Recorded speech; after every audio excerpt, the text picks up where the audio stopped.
The relationship between New Zealand and the Cook Islands is under extreme pressure tonight after Winston Peters issued a scathing statement claiming the island nation has failed to properly consult on its new deal with China. As senior correspondent Lisette Reymer reports, one international relations expert is calling this latest escalation a diplomatic debacle. Rarotonga is a place most Kiwis head to when it's time to relax.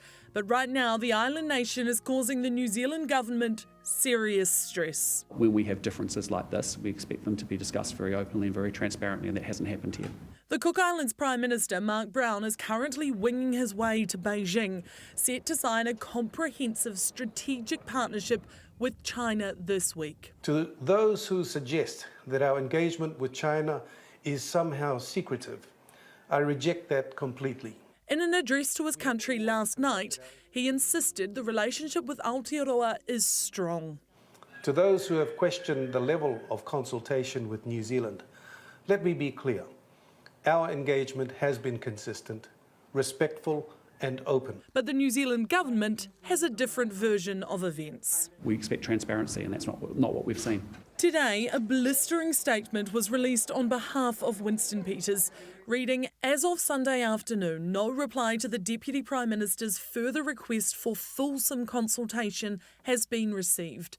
The time has now passed. We therefore view the Cook Islands as having failed to properly consult New Zealand with respect to any agreements it plans to sign this coming week.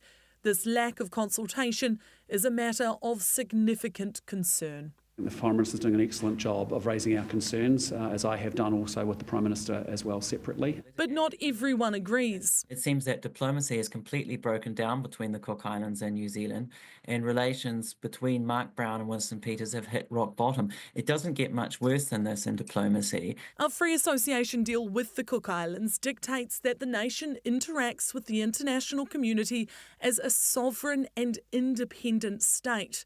But it also says the two countries will consult regularly on foreign affairs matters.